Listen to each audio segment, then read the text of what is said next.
நம்முடைய கர்த்தரும் இரட்சகருமாய் இருக்கிற ஆண்டவராகிய இயேசு கிறிஸ்துடைய நாமத்தினாலே நான் உங்களை வாழ்த்துகிறேன்.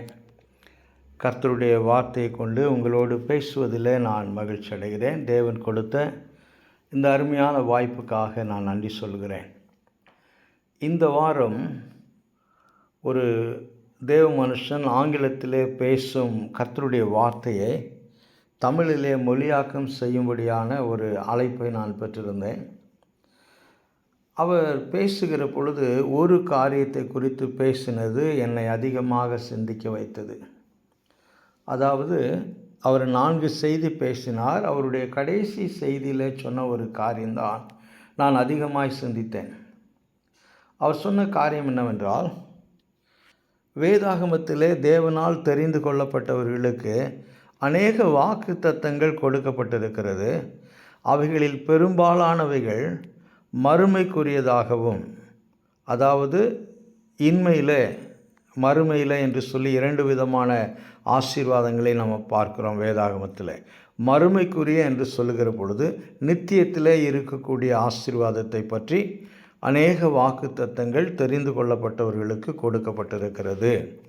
அதுவும் குறிப்பாக கிறிஸ்துனுடைய 2வது வருகையில், அவருடைய 1000 வருட அரசாட்சி நாட்களில் அந்த ஆசீர்வாதங்கள் அவர்களுக்கு கிடைக்கும் என்று கூறிவிட்டு, எனவே அந்த வாக்குறுதிகள் இங்கே பூமியில் நிறைவேற வேண்டும் என்ற எதிர்பார்ப்புடன் தேவனால் தெரிந்து கொள்ளப்பட்ட பிள்ளைகள் வாழக்கூடாது. அந்த எதிர்பார்ப்பு அவர்களுக்கு இருக்கக்கூடாது. ஏனென்றால் நாம் விழுந்து போன உலகத்தில் பலவிதமான தீமைகளும் பலவிதமான சீர்கேடுகளும் நிறைந்திருக்கக்கூடிய உலகத்தில் நாம் விழுந்து போன சுபாவத்தோடு வாழ்ந்து கொண்டிருக்கிறோம். ஆகையினால பரிபூரணம் இன்னும் நம்முடைய வாழ்க்கையில் வர வாய்ப்புகள் இல்லை.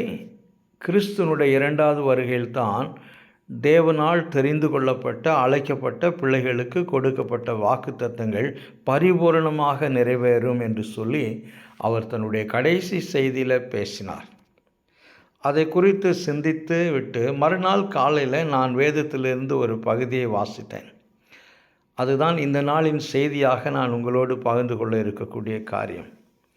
எனவே நாம் இதை புரிந்து கொள்ள இந்த பூமியில் எப்படி வாழ வேண்டும் என்பதை இந்த நாளின் செய்தி மூலமாக நான் உங்களோடு பேச விரும்புகிறேன். நாம் தெரிந்து கொள்ளப்பட்டவர்களாக இருந்தாலும் நம்முடைய பூமிக்குரிய வாழ்க்கை எப்படி இருக்கும், எந்த விதமான அனுபவங்களுக்குள்ளாக நாம் கடந்து போவோம் என்பதை இந்த வேத வசனத்தின் அடிப்படையில் உங்களோடு பேச விரும்புகிறேன். அதற்கு ஆதாரமாக நான் எடுத்து கொண்டு இருக்கக்கூடிய வேத பகுதி 31வது சங்கீதம். இந்த சங்கீதம் தாவீதினுடைய சங்கீதம் என்று சொல்லி நமக்கு தலைப்பிலே கொடுக்கப்பட்டிருக்கிறது. இந்த சங்கீதத்தில் ஒரு குறிப்பிட்ட காலகட்டம் என்று சொல்லி நாம் சொல்வதை காட்டிலும் இது தாவீதினுடைய வாழ்க்கையில் ஏற்பட்ட மொத்த அனுபவங்களை இந்த சங்கீதம் பிரதிபலிக்கிறது. குறிப்பாக 30வது சங்கீதம் 31வது சங்கீதம் தாவீதினுடைய வாழ்க்கையில் அந்த தேவனால் தெரிந்து கொள்ளப்பட்ட அந்த மனுஷன் சந்தித்த அனுபவங்களை பிரதிபலிக்கக்கூடியதாக இருக்கிறது. தேவனால் தெரிந்து கொள்ளப்பட்ட மனிதனாகிய தாவீதின் பூமிக்குரிய வாழ்க்கையின் ஒரு பகுதி இந்த சங்கீதத்திலே வெளிப்படுத்தப்பட்டு இருக்கிறது என்று சொல்லி நான் நினைக்கிறேன்.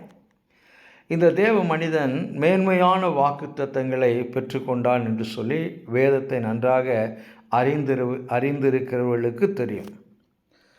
ஒருவேளை 2 சாமுவேல் 7ஆம் அதிகாரம் 11வது வசனத்திலிருந்து 14ஆம் வசனம் வரைக்கும் நீங்கள் எடுத்து படித்து பார்ப்பீர்கள் என்றால், அங்கே ஒரு மேன்மையான உடன்படிக்கை, மேன்மையான வாக்குத்தத்தம், மேன்மையான ஆசீர்வாதத்திற்காக தாவீது தேவனால் தெரிந்து கொள்ளப்பட்ட மனிதன் என்று சொல்லி அதிலே பார்க்கிறோம்.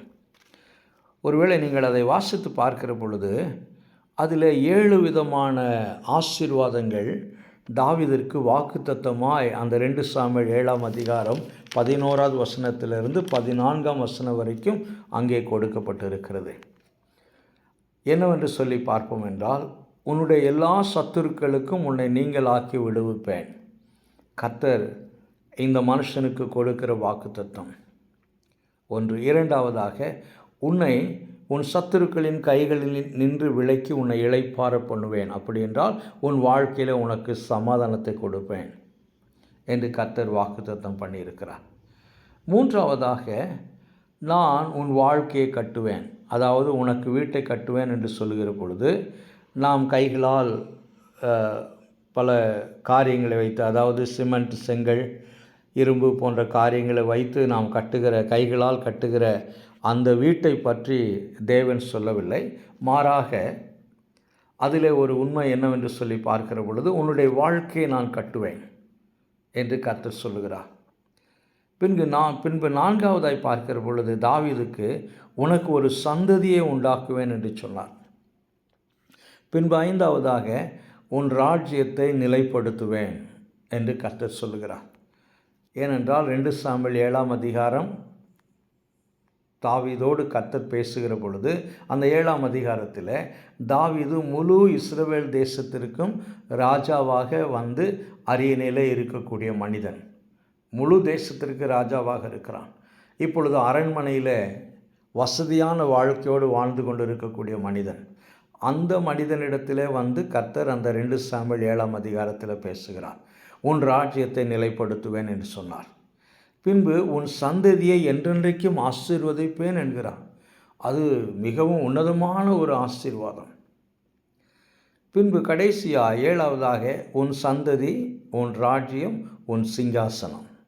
மிக தெளிவாக கர்த்தர் சொல்லுகிறார், உன் சந்ததி, உன் ராஜ்யம், உன் சிங்காசனம் என்றென்றைக்கும் நிலை நிற்கும் என்று கர்த்தர் அந்த 2 சாமுவேல் 7ஆம் அதிகாரத்தில் தாவீதுக்கு ஒரு பெரிய ஆசீர்வாதத்தை கர்த்தர் உடன்படிக்கையின் மூலமாக கொடுக்கிறார். ஆக தாவீது யார் என்று சொல்லி பார்க்கிற பொழுது, இந்த மேன்மையான உன்னதமான ஆசீர்வாதத்திற்காக அழைக்கப்பட்ட மனிதன், தெரிந்து கொள்ளப்பட்ட மனிதன். இதை ஒரு புறத்திலே வைத்து கொண்டு இந்த 31வது சங்கீதத்தை நாம் வாசித்து பார்க்க வேண்டும். இந்த உண்மையின் அடிப்படையில் தான் நான் இந்த 31வது சங்கீதத்தை தியானித்து பார்த்தேன்.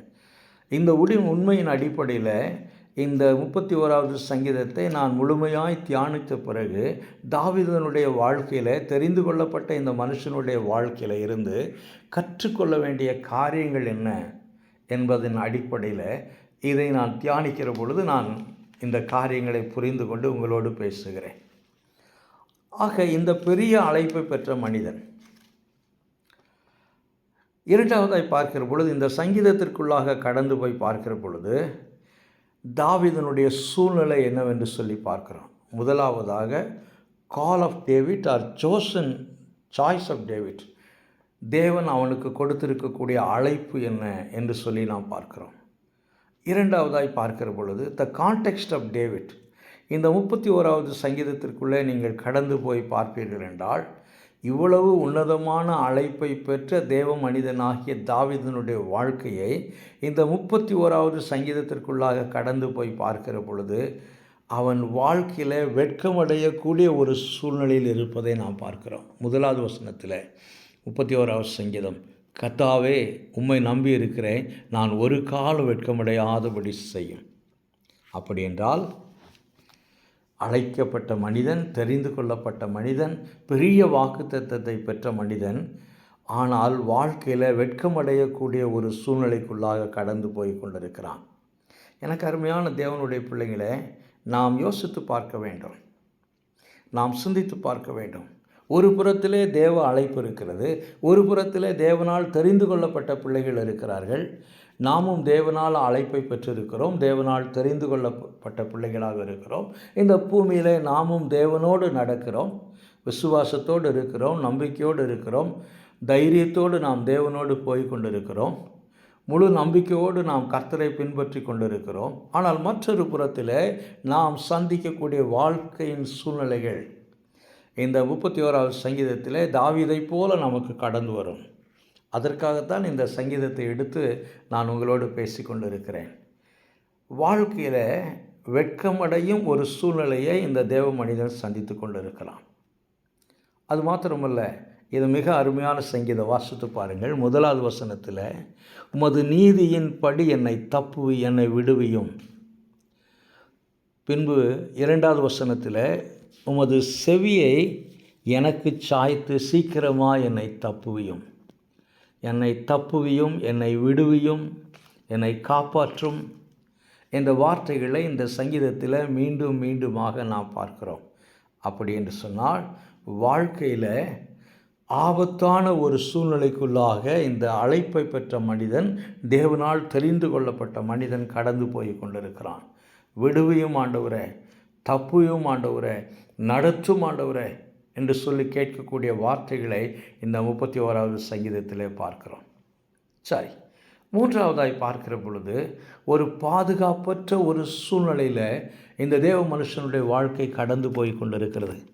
எப்படி என்று சொன்னால், இந்த 3வது வசனத்தினுடைய அல்லது 2வது வசனத்தினுடைய 2வது பகுதியை நீங்கள் பார்க்கிற பொழுது, உமது செவியை எனக்கு சாய்த்து சீக்கிரமாக என்னை தப்புவியும், நீர் எனக்கு பலத்த துருகமும் எனக்கு அடைக்கலமான அரணுமாயிரும், என் கண்மலையும் என் கோட்டையும் நீரே, உமது நாமத்தின் நிமித்தம் எனக்கு வழிகாட்டி என்னை நடத்தி அருளும்.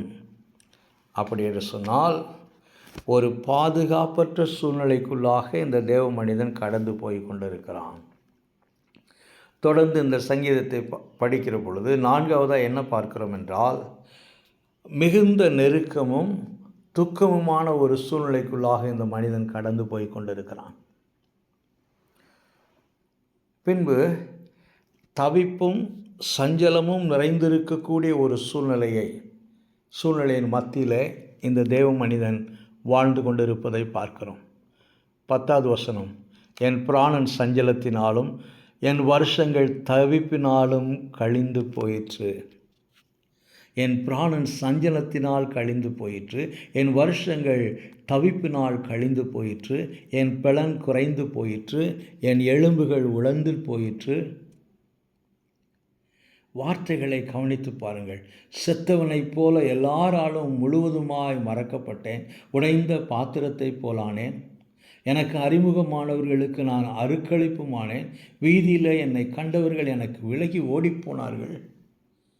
இந்த வார்த்தைகளை குறித்து நாம் சிந்திக்கிற பொழுது, தேவனால் தெரிந்து கொள்ளப்பட்ட மனுஷனுடைய வாழ்க்கையா, தேவனால் அபிஷேகம் பண்ணப்பட்ட மனுஷனுடைய வாழ்க்கையா, தேவனால் அழைக்கப்பட்ட மனுஷனுடைய வாழ்க்கையா, எல்லாரும் வெறுத்து அருவருத்து ஒதுக்கும் ஒரு சூழ்நிலை, தவிப்பும் சஞ்சலமும் நிறைந்த ஒரு சூழ்நிலை, சரீரத்திலும் ஆவியிலும் பலவீனமான ஒரு சூழ்நிலை, தனிமையான பாதையில் வாழ்க்கை போகக்கூடிய ஒரு சூழ்நிலை. அது மாத்திரமல்ல, 13வது வசனத்தில், அநேகர் சொல்லும் அவதூறை கேட்டேன். அநேகர் தூசிக்கக்கூடிய ஒரு வாழ்க்கை, எனக்கு விரோதமாய் அவர்கள் ஏகமாய் ஆலோசனை பண்ணுகிறதுனால் திகில் என்னை சூழ்ந்து கொண்டது, என் பிராணனை வாங்க தேடுகிறார்கள். எனக்கு அருமையான தேவனுடைய பிள்ளைகளை, அநேகர் இந்த தேவ மனுஷனுக்கு எதிராக இருக்கிறார்கள். அநேகர் இந்த தேவ மனுஷனை தூசிக்கிறார்கள். அநேகர் இந்த தேவ மனுஷனை வெறுக்கிறார்கள். தேவனால் தெரிந்து கொள்ளப்பட்ட இந்த பாத்திரமாக இருக்கக்கூடிய இந்த மனிதனை அநேகர் வெறுத்து ஒதுக்குகிறார்கள். பயமும் திகிலும் சஞ்சலமும் போராட்டம் நிறைந்த ஒரு சூழ்நிலைக்குள்ளாக தாவீது கடந்து போய் கொண்டிருப்பதை பார்க்கிறோம். நான் யோசித்து பார்த்தேன், வாட் அ கான்ட்ராஸ்ட், என்ன முரண்பாடு. ஒரு புறத்தில் தேவ அழைப்பு இருக்கிறது, ஒரு புறத்தில் தேவனால் அபிஷேகம் பண்ணப்பட்ட ஒரு நிலை இருக்கிறது, ஒரு புறத்தில் தேவனால் தெரிந்து கொள்ளப்பட்ட ஒரு நிலை இருக்கிறது. ஆனால் மற்றொரு புறத்தில் இந்த மனிதன் கடந்து போகக்கூடிய பாதை. எனக்கு அருமையான தேவனுடைய பிள்ளைங்களை, அநேக நேரத்தில் இந்த பூமியில் நாம் வாழுகிற பொழுது இந்த விதமான அனுபவத்திற்குள்ளாக நாம் கடந்து போகிறோம், இந்த விதமான சூழ்நிலைக்குள்ளாக கடந்து போகிறோம், இந்த விதமான அனுபவங்களை நம்முடைய வாழ்க்கையிலும் பெற்றுக்கொள்ளுகிறோம். அப்பொழுதெல்லாம் நமக்கு வருகிற யோசனை என்னவென்றால், நான் தேவனால் தெரிந்து கொள்ளப்பட்ட மனிதன் அல்லவா, நான் தேவனோடு நடக்கக்கூடிய மனிதன் அல்லவா, நான் தேவ திட்டத்தை செயல்படுத்தக்கூடிய மனிதன் அல்லவா, நானும் என் வீட்டாரும் கர்த்தரையே சேவிக்கிறோமே, அப்படி இருந்தும் எங்கள் வாழ்க்கையில் இந்த தனிமை எதற்கு, இந்த பயம் எதற்கு? இந்த 31வது சங்கீதத்தில் நான் சொன்ன இந்த அனுபவங்கள் எல்லாம் ஒரு நிச்சயமற்ற நம்பிக்கையை வாழ்க்கையில் கொண்டு வரும். ஒருவேளை தாவீதைப் போல, இந்த தேவ மனுஷனைப் போல இந்த நிச்சயம் இந்த சூழ்நிலைக்குள்ளாக நாம் கடந்து போவோம் என்றால் அது நம்முடைய வாழ்க்கையில் நிச்சயமற்ற ஒரு சூழ்நிலையை கொண்டு வரும். அது நம்முடைய விசுவாச வாழ்க்கையை அசைத்து பார்க்கும். நம்முடைய வாழ்க்கையில் நம்பிக்கை இழந்து போகும்படியாக செய்யும். நாம் விசுவாச வாழ்க்கையில் முன்னேறி போகக்கூடாதபடி நம்மை ஸ்தம்பித்து நிற்கும்படியாய் செய்யும். நன்றாக யோசித்து பாருங்கள். இதுதான் இந்த சங்கீதத்தில் தேவனால் தெரிந்து கொள்ளப்பட்ட தேவ மனிதனாகிய தாவீதின் வாழ்க்கையின் சூழல், சுற்றுச்சூழல், the life context of David என்று சொல்லி நாம் பார்க்கிறோம். அது மாத்திரமல்ல, மூன்றாவதாக இந்த சங்கீதத்தில் தாவீதினுடைய நம்பிக்கையை நான் பார்க்கிறேன். முதலாவதாக தாவீதினுடைய அழைப்பை பார்த்தேன். இரண்டாவதாக தாவீதினுடைய சூழ்நிலையை பார்க்கிறேன். மூன்றாவதாக தாவீதினுடைய நம்பிக்கையை இந்த சங்கீதத்தில் நான் பார்க்கிறேன். எனக்கு அருமையான தேவனுடைய பிள்ளைங்களே, தேவ பிள்ளைகளுடைய வாழ்க்கை சூழ்நிலையில்தான், அதுவும் குறிப்பாக தேவனால் தெரிந்து கொள்ளப்பட்ட தேவ மனிதர்களுடைய வாழ்க்கை சூழலில்தான் பெரும்பாலான சங்கீதங்கள் பாடப்பட்டிருக்கிறது, எழுதப்பட்டிருக்கிறது. சங்கீதம் என்ற உடனே நாம் என்ன நினைக்கிறோம் என்று சொன்னால், அது ஆராதனைக்காக மாத்திரமே, அல்லது காலையில் வெளியே போகிற பொழுது ஒரு சங்கீதத்தை எடுத்து அப்படியே மேலெழுந்த வாரியாக ஏதோ சில காரியங்களை வாசித்துவிட்டு அதிலே நமக்கு பிடித்தமான சில வார்த்தைகள் இருக்கும், அதை மாத்திரம் நான் எடுத்துக்கொள்வோம். நமக்கு பிரியமில்லாத வார்த்தைகளை விட்டு விடுவோம். இதுதான் பெரும்பாலான கிறிஸ்தவர்கள், குறிப்பாக பாரம்பரிய கிறிஸ்தவர்கள் சங்கீதத்தை குறித்து வைத்திருக்கக்கூடிய ஒரு மனநிலை. வெளியே போகிறோம், ஒரு சங்கீதத்தை வாசிக்கணும். அதுவும் சில வேளைகளில் நமக்கு வழக்கமாய் பிடித்த சில சங்கீதங்கள் இருக்கிறது, அதை மாத்திரமே வாசிப்போம். எனக்கு அருமையான தேவனுடைய பிள்ளைகளை, ஒவ்வொரு சங்கீதமும், குறிப்பாக இந்த 150 சங்கீதங்களில் 73 சங்கீதங்கள் தாவீதினுடைய சங்கீதம். அந்த 73 சங்கீதத்தை நீங்கள் வாசித்து பார்ப்பீர்கள் என்றால் தேவனால் தெரிந்து கொள்ளப்பட்ட மனிதனுடைய வாழ்க்கை சூழ்நிலை பிரதிபலிக்கப்பட்டிருக்கும். தேவனால் அபிஷேகம் பண்ணப்பட்ட மனிதனுடைய வாழ்க்கை சூழ்நிலை அதிலே வெளிப்படுத்தப்பட்டிருக்கும். தேவ திட்டத்துக்காக தெரிந்து கொள்ளப்பட்ட மனிதனுடைய வாழ்க்கை சூழ்நிலை, தேவனால் வல்லமையாய் பயன்படுத்தப்பட்ட மனிதனுடைய வாழ்க்கை சூழ்நிலை இந்த சங்கீதங்களிலே வெளிப்படுத்தப்பட்டிருக்கும். ஆக மூன்றாவதாய் பார்க்கிற பொழுது தாவீதினுடைய நம்பிக்கை, த கான்ஃபிடென்ட் ஆஃப் டேவிட் என்று சொல்லி மூன்றாவது ஒரு பிரிவை இந்த சங்கீதத்திலே நான் பார்க்கிறேன். என்னவென்றால், இந்த நம்பிக்கையை நான் 2 பிரிவாக பிரிக்க விரும்புகிறேன். இந்த நம்பிக்கை எப்படி தாவீதினுடைய வாழ்க்கையில் வந்தது என்று சொன்னால், கடந்த காலத்தில் கர்த்தர் தாவீதினுடைய வாழ்க்கையில் செயல்பட்ட ஒரு விதம், அது நிமித்தமாக தாவீது பெற்றுக்கொண்ட அனுபவம், அந்த அனுபவத்தினாலே வந்திருக்கக்கூடிய காரியம்தான் நம்பிக்கை. எனக்கு அருமையான தேவனுடைய பிள்ளைங்களே, நம்முடைய வாழ்க்கையில் இக்கட்டான நேரத்தில் நாம் கடந்து போகிற பொழுது, கசப்பான சூழ்நிலைக்குள்ளாக நாம் கடந்து போகிற பொழுது, நாம் செய்ய வேண்டிய காரியம் என்னவென்றால், கர்த்தர் எப்படி நம்முடைய கடந்த காலத்தில் இந்த விதமான சூழ்நிலையில் நமக்கு பதில் கொடுத்தார், எப்படி செயல்பட்டார், எந்த விதமான அனுபவங்களை நம்முடைய வாழ்க்கையில் கர்த்தர் அனுமதித்தார், மன்னிக்கும், இவைகளை திரும்பி பார்க்க வேண்டும். தாவீது திரும்பி பார்க்கிறான். ஒருவேளை இந்த 31வது சங்கீதத்தில் இப்பொழுது இருக்கக்கூடிய சூழ்நிலை மிகவும் கசப்பான, பிரியமில்லாத, வேதனை கொடுக்கக்கூடிய ஒரு சூழ்நிலை. எனக்கு அருமையான தேவனுடைய பிள்ளைங்களே, காரணமில்லாமல் யாராவது நம்மை பகைப்பார்கள் என்றால் அது நமக்கு மிகுந்த வேதனையை கொடுக்கும். காரணமில்லாமல் யாராவது நமக்கு விரோதமாய் செயல்படுவார்கள் என்றால், காரணமில்லாமல் யாராவது நம்மை தூஷிப்பார்கள் என்றால், அவதூறு செய்வார்கள் என்றால், அது நம்முடைய இருதயத்திற்கு மிகுந்த வேதனை உண்டாக்கும்.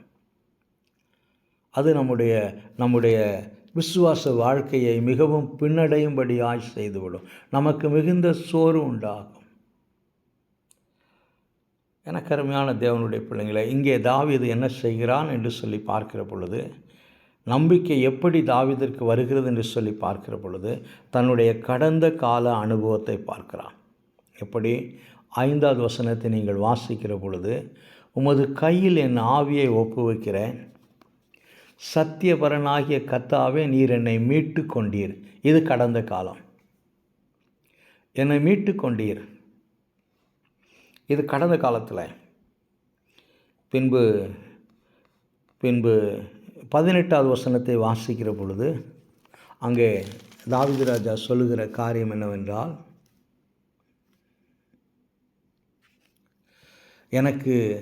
எனக்கு விசாலம் உண்டாக்கினீர். 8வது வசனத்தை நான் படிக்கிற பொழுது தாவீது ராஜா சொல்லக்கூடிய காரியம்,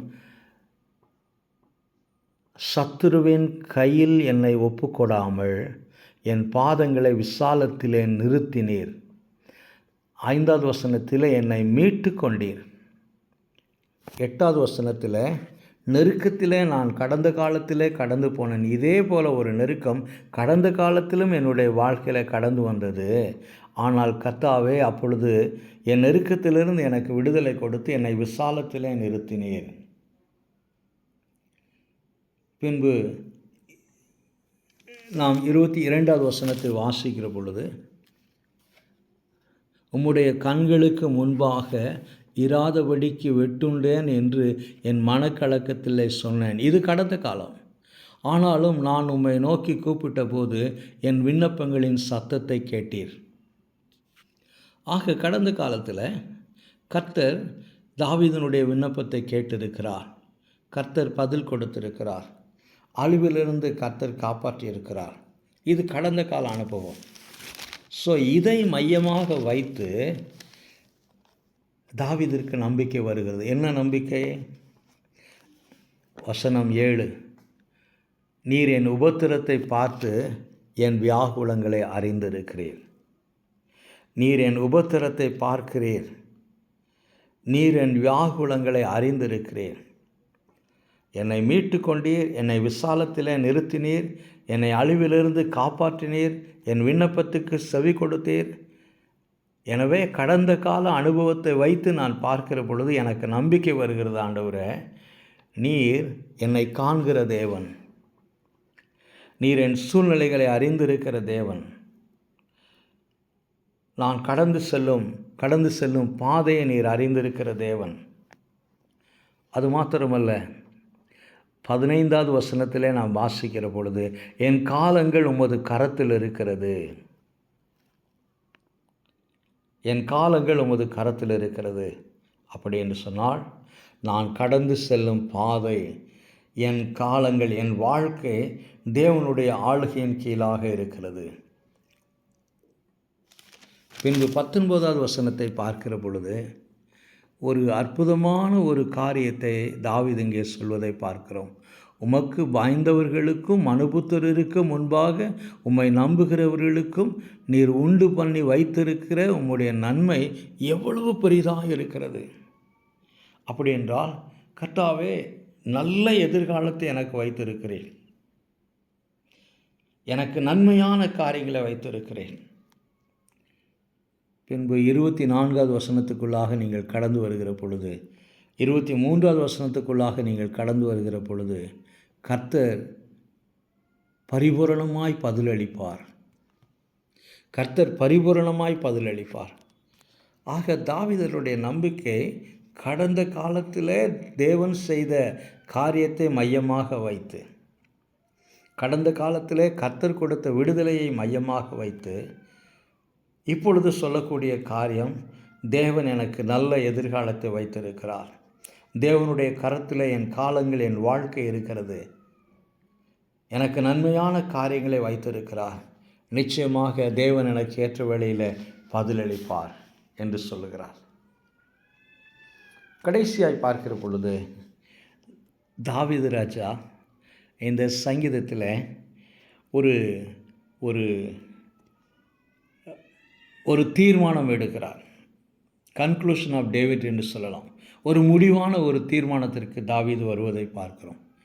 அது என்னவென்றால், இந்த சங்கீதத்தை நீங்கள் வாசிக்கிற பொழுது 22வது வசனம் 23வது வசனத்தில் தன்னுடைய அனுபவத்தை மையமாக வைத்து இதை வாசிக்கக்கூடிய பரிசுத்தவான்களுக்கு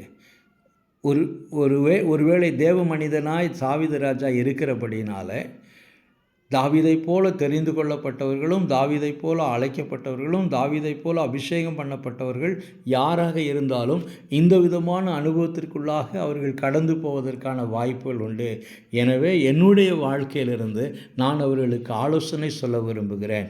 என்னுடைய அனுபவத்திலிருந்து நான் ஆலோசனை அவர்களுக்கு சொல்லி நான் அவர்களை உற்சாகப்படுத்த விரும்புகிறேன் என்று தாவீது இந்த 23வது வசனத்திலேயும் 24வது வசனத்திலேயும், கர்த்தருடைய பரிசுத்தவான்களே நீங்கள் எல்லாரும் அவரில் அன்பு கூறுங்கள். அப்படி என்றால் உங்கள் சூழ்நிலை எதுவாக இருந்தாலும் சரி, நீங்கள் கடந்து போகும் பாதைகள் எவ்வளவு கசப்பாக இருந்தாலும் சரி, எவ்வளவு தனிமையாக இருந்தாலும் சரி, எவ்வளவு பயமும் திகிலும் வருத்தமும் சஞ்சலமும் நிறைந்ததாக இருந்தாலும் சரி, நீங்கள் தொடர்ந்து தேவனால் தெரிந்து கொள்ளப்பட்ட பரிசுத்தவான்களாக இருக்கிறபடினாலே நீங்கள் தொடர்ந்து கர்த்தரில் அன்பு கூறுங்கள். ஏனென்றால் உண்மையானவனை கர்த்தர் தற்காத்து இடும்பு செய்கிறவனுக்கு கர்த்தர் பரிபூரணமாய் பதிலளிப்பார். ஏனென்றால் கர்த்தர் தம்மில் அன்பு கூறுவர்களுக்கு நல்ல எதிர்காலத்தை, நன்மையான காரியங்களை அவர் திட்டமிட்டு வைத்திருக்கிறார். அது அவருடைய கரத்தில் இருக்கிறது. நம்முடைய காலங்கள் அவருடைய கரத்தில் இருக்கிறது. நம்முடைய தேவன் எல்லாவற்றையும் காண்கிற தேவனாய் இருக்கிறார். நம்முடைய தேவன் நாம் கடந்து செல்லும் பாதைகளை அறிந்த தேவனாய் இருக்கிறார். எனவே பரிசுத்தவான்களே, நம்பிக்கையோடு இருங்கள், அன்பு கூறுங்கள், கர்த்தருடைய சமூகத்திலே காத்திருங்கள். அந்த காலங்கள், அந்த நேரங்கள் எல்லாம் வருவதற்கு, அந்த வாக்குத்தத்தங்கள் நிறைவேறுவதற்கான காலங்களுக்காக காத்திருங்கள், அந்த நேரங்களுக்காக காத்திருங்கள் என்று சொல்லி தாவீது இந்த சங்கீதத்தை நிறைவு செய்வதை நான் பார்க்கிறேன். எனக்கு அருமையான தேவனுடைய பிள்ளைங்களே, நாம் வாழக்கூடிய இந்த உலகம் தீமையினாலும், வன்முறையினாலும், அநியாயத்தினாலும், அநீதியினாலும் நிறைந்திருக்கக்கூடிய ஒரு உலகம். இதில் நீதியை நேசிக்கக்கூடிய பிள்ளைகள் அநேகர் கஷ்டப்படுகிறார்கள். உண்மையை நேசிக்கக்கூடிய பிள்ளைகள் அநேகர் கஷ்டப்படுகிறார்கள். குறிப்பாக தேவனால் தெரிந்து கொள்ளப்பட்டவர்கள், தேவனால் அழைக்கப்பட்ட பிள்ளைகள், பரிசுத்தவான்கள் இந்த பூமியில் பலவிதமான கசப்பான அனுபவங்களுக்குள்ளாக வாழ்க்கையில் கடந்து போகிறார்கள். நாம் அப்படி கடந்து போகிற பொழுது நம்முடைய மனதில் வருகிற முதல் கேள்வி என்னவென்றால், நான் தேவனால் தெரிந்து கொள்ளப்பட்டவன் அல்லவா? நாங்கள் அழைக்கப்பட்டவர்கள் அல்லவா? நாங்கள் அபிஷேகம் பண்ணப்பட்டவர்கள் அல்லவா? நாங்கள் பிரித்தெடுக்கப்பட்டவர்கள் அல்லவா? நாங்கள் ஊழியம் செய்கிறவர்கள் அல்லவா? நாங்கள் கர்த்தருக்கென்று அதிகமாய் கொடுக்கிறவர்கள் அல்லவா?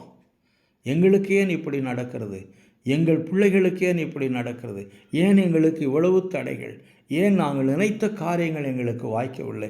ஏன் எங்கள் வாழ்க்கை சூழ்நிலை நேர்மாறாக எதிர்மறையாக இருக்கிறது? எங்கள் நம்பிக்கைக்கும் எங்கள் விசுவாசத்திற்கும் எதிர்மறையான நேர்மறையான ஒரு சூழ்நிலைக்குள்ளாக நாங்கள் ஏன் வாழ்ந்து கொண்டிருக்கிறோம்? நாங்கள் ஏன் வறுமையில் இருக்கிறோம்? நாங்கள் ஏன் வியாதியில் இருக்கிறோம்? நாங்கள் ஏன் கஷ்டத்தில் இருக்கிறோம்? நாங்கள் ஏன் மற்றவர்கள் எங்களை பார்த்து கேலி செய்யக்கூடிய வகையில் வெட்கமடையக்கூடிய சூழ்நிலையில் நாங்கள் ஏன் இருக்கிறோம் போன்ற எண்ணங்கள், சிந்தனைகள் நமக்குள்ளாக கடந்து வந்து நம்முடைய அழைப்பையும் நம்முடைய தெரிந்து கொள்ளுதலையும் நமக்கும் தேவனுக்கும் இருக்கக்கூடிய அந்த உறவை சந்தேகப்படுவதற்கு, அசைத்து பார்ப்பதற்கான வாய்ப்புகள் உண்டு. எனக்கு அருமையான தேவனுடைய பிள்ளைங்களே, இந்த சங்கீதம் அதற்காகவே எழுதப்பட்டிருக்கிறது. தேவ மனுஷனாகிய தாவீதை கொண்டு பரிசுத்த ஆவியானவர் இந்த சங்கீதத்தை நமக்காகவே எழுதி வைத்திருக்கிறார். ஏனென்று சொன்னால், கடைசி நாட்களிலே நாம் இந்த பூமியிலே விசுவாசிகளாக வாழ்ந்து கொண்டிருக்கிறோம். தேவனால் தெரிந்து கொள்ளப்பட்டவர்களாக வாழ்ந்து கொண்டிருக்கிறோம். தேவ திட்டத்திற்காக வாழ்ந்து கொண்டிருக்கிறோம். நம்முடைய வாழ்க்கையும் கூட இந்த 31வது சங்கீதத்தில் தாவீது கடந்து போய் கொண்டிருக்கக்கூடிய அனுபவம் வருவதற்கான வாய்ப்புகள் உண்டு. எனவே இந்த தேவ மனுஷனுடைய வாழ்க்கையிலிருந்து தேவ ஆவியானவர் நமக்கு சொல்ல விரும்புகிற காரியங்கள் என்ன? இந்த சங்கீதத்தை நான் 4 பிரிவுகளாக பிரித்தேன். தாவீதினுடைய அழைப்பு, தாவீதினுடைய வாழ்க்கை சூழ்நிலை, தாவீதினுடைய நம்பிக்கை, தாவீதினுடைய தீர்மானம், முடிவு என்று சொல்லி நான் 4 பிரிவுகளாக பிரித்தேன். எனக்கு அருமையான தேவனுடைய பிள்ளைகளை, இதில் 4 உண்மைகளை ஆவியானவர் தாவீதினுடைய வாழ்க்கையின் மூலமாக நமக்கு சொல்ல விரும்புகிறார். முதலாவதாக, நம்முடைய அழைப்பும் நாம் தெரிந்து கொள்ளப்பட்டதும் உபத்திரமில்லாத வாழ்க்கைக்கான உத்தரவாதம் கிடையாது. இதை முதலாவது நம்முடைய சிந்தைக்குள்ளாக எடுத்துக்கொண்டு போக வேண்டும். நாம் அழைக்கப்பட்டவர்களாக தெரிந்து கொள்ளப்பட்டவர்களாக இருந்தாலும் கூட அது இந்த பூமியிலே உபத்திரமில்லாத வாழ்க்கைக்கான உத்தரவாதம் கிடையாது. அதை நாம் முதலாவதாக புரிந்து கொள்ள வேண்டும். இரண்டாவதாக, தெரிந்து கொள்ளப்பட்டவர்களுக்கு, அழைக்கப்பட்டவர்களுக்கு தேவன் நல்ல எதிர்காலத்தை திட்டமிட்டு வைத்திருக்கிறார். என்ன எதிர்காலம்? ஆண்டவராய் இயேசு கிறிஸ்து வருகிற பொழுது மகிமையான, மேன்மையான, வாயின் வார்த்தையினால் விவரித்து சொல்ல முடியாத ஆசீர்வாதங்களை கர்த்தர் வைத்திருக்கிறார். அதைத்தான் எபேசியர் 1 அதிகாரத்தில் 3 வசனத்தில் பவுலடிகளார் சொல்லுகிறார். உன்னதங்களிலே கிறிஸ்து இயேசுவுக்குள்ளாக சகல விதமான ஆவிக்குரிய ஆசீர்வாதத்தினாலே நீங்கள் ஆசீர்வதிக்கப்பட்டிருக்கிறீர்கள். ஆண்டவராய் இயேசு கிறிஸ்து வருகிற பொழுது அந்த மேன்மையான உன்னதமான ஆசீர்வாதங்களை நாம் பெற்றுக்கொள்ள இருக்கிறோம். அதை தாவீது ராஜா இங்கே நமக்கு தீர்க்க தரிசனமாக சொல்லுகிறார். கர்த்தரிடத்தில் அன்பு கூறுகிறவர்களுக்கு அவர் நல்ல திட்டங்களை அவர் திட்டமிட்டு நல்ல ஆசீர்வாதங்களை வைத்திருக்கிறார். அதை நாம் நினைவு கூற வேண்டும். மூன்றாவதாக, நமக்கு பிரியமில்லாத சூழ்நிலையில் நாம் கடந்து போனாலும் தேவனுடைய திட்டத்தில் நாம் இருக்கிறோம். இந்த உண்மையின் அடிப்படையில் நாம் இருக்க வேண்டும். நாம் தேவ திட்டத்தில் இருக்கிறோம். நாம் தேவனுடைய கரங்களில் இருக்கிறோம். தேவனுடைய ஆலோசனைக்குள்ளாக இருக்கிறோம் என்பதை நாம் புரிந்து கொள்ள வேண்டும். ஆக இந்த உண்மைகளை இந்த சங்கீதக்காரன் தாவீதினுடைய வாழ்க்கையின் மூலமாக கர்த்தர் நமக்கு சொல்லுகிறார். நாம் தேவனால் அழைக்கப்பட்டவர்களாக, தெரிந்து கொள்ளப்பட்டவர்களாக இருந்தாலும் இந்த பூமியிலே நாம் வாழுகிற பொழுது அழைப்பும் தெரிந்து கொள்ளுதலும் நமக்கு உபத்திரமில்லாத வாழ்க்கைக்கு உத்தரவாதம் கிடையாது. இரண்டாவதாக, நாம் பிரியமில்லாத சூழ்நிலையில் நாம் கடந்து போகிற பொழுது நாம் தெரிந்து கொள்ளப்பட்டவர்கள், அழைக்கப்பட்டவர்கள், தேவனுடைய கரத்தில் நம்முடைய காலங்கள் இருக்கிறது என்று சொல்லி நாம் நினைவு கூற வேண்டும். மூன்றாவதாக, கர்த்தருடைய காலங்களுக்காக, நேரங்களுக்காக காத்திருந்து திடமனதோடு இருக்கக்கூடிய ஒரு மனநிலைக்குள்ளாக நாம் கடந்து போக வேண்டும். கர்த்தர் இந்த வார்த்தை கொண்டு, வசனத்தை கொண்டு நம்மோடு பேசுவாராக. ஒருவேளை இந்த வார்த்தையை கேட்குற உங்களுடைய சூழ்நிலை என்னவென்று சொல்லி எனக்கு தெரியாது. ஆனால் ஆவியானவர் உங்களோடு பேசுவார், உங்களை பலப்படுத்துவார், உங்களை ஸ்திரப்படுத்துவார், உங்களுக்குள்ளாக ஒரு நம்பிக்கையை கர்த்தர் கொண்டு வருவார். அதை நான் விசுவாசிக்கிறேன். அந்த நம்பிக்கையோடு நான் உங்களை ஆசீர்வதிக்கிறேன். கர்த்தர் இந்த வார்த்தை கொண்டு, வசனத்தை கொண்டு நம்மோடு பேசுவாராக, நம்மோடு இடைப்படுவாராக. ஆமென்.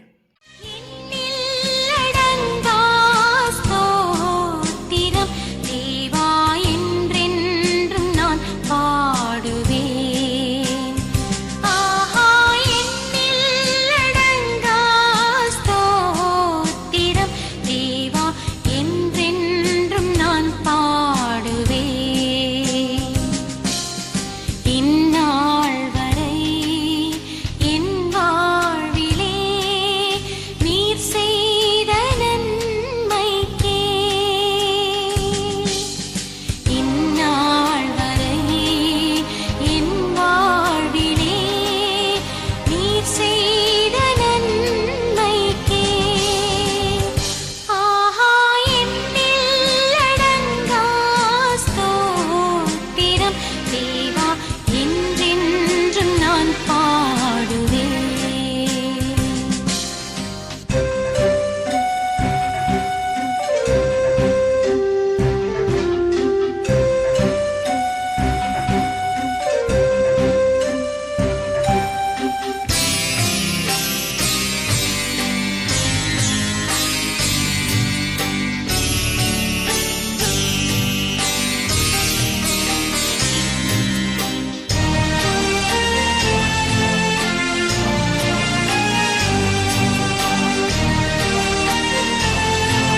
இந்நாள் வரை என் வாழ்விலே நீர் செய்த நன்மைக்கே.